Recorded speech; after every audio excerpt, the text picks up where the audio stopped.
নাও বোঝো ঠেলা। হ্যাঁ, মোদিজির সাথে পাঙ্গা নেওয়া।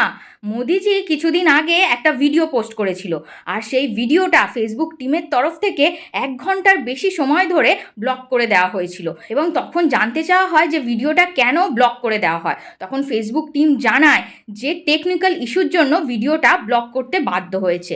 কিন্তু মোদিজি এইটুকুতে তো সন্তুষ্ট নয়, তাই মোদিজির ডাকে ইন্ডিয়াতে আসতে বাধ্য হয়েছে ফেসবুকের টিম। আর এখন মোদিজিকে কৈফিয়ত দিতে হবে যে কেন মোদিজির ভিডিওটা ব্লক করেছিল ফেসবুক।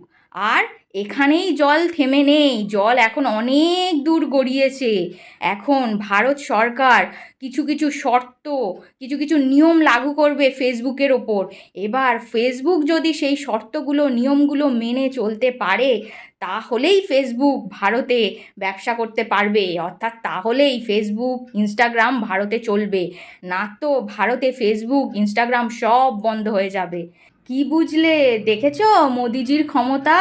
এবার সোশ্যাল মিডিয়ারও মুখ চেপে ধরা হবে।